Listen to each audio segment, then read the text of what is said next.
Right, I think the main thing was really because I started to teach PE, and I was obviously coaching as a PE teacher, and over the years I've coached quite a lot of teams in various capacities.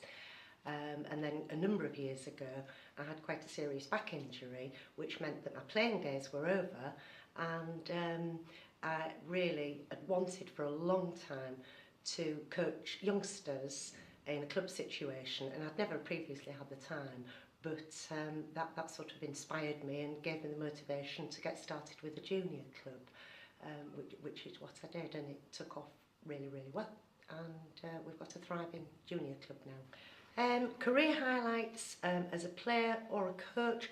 As a player, I think the highlights really, I think the main thing with being a player is that it's being part of a team, playing for a team over many, many years, and thoroughly enjoying my netball, winning or losing matches. Nice to win, but whatever, really enjoyed playing.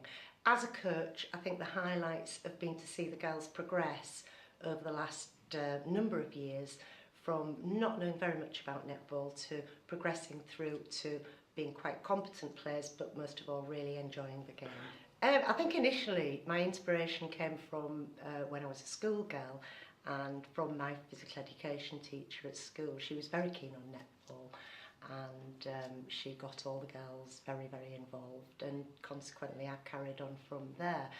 In recent years, been more inspired by England and the England players and other top players.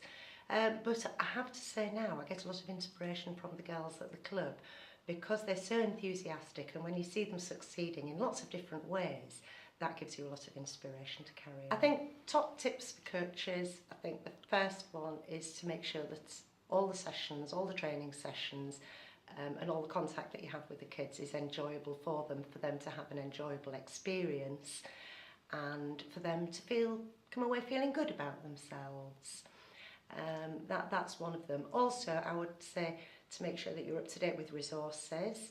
I've been involved for more years than I actually care to think about with netball, and you never stop learning. So I go on quite a lot of courses still, to make sure that everything that I do is up to date, and the delivery is spot on. Oh, now this is one piece of advice. I could think of quite a number of pieces of advice actually, but I think obviously what I've said before is that all the sessions have got to be fun.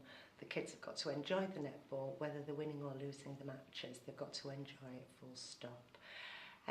Also, I think as a coach, you've got to listen to your children, listen to the adults, listen to all the players that you have.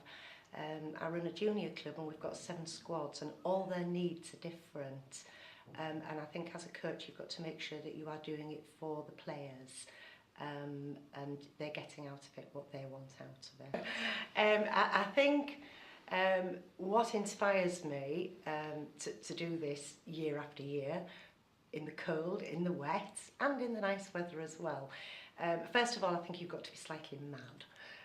I also think you've got to be very passionate about your sport. You've got to love your sport, and you've got to want to pass on what you've had in your life, your enjoyment, onto the kids.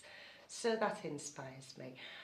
Also, very much inspiration from the players. Very, very much so. To see them succeeding, not just winning matches, but succeeding maybe in acquiring a new skill, being able to put a new tactic into a game.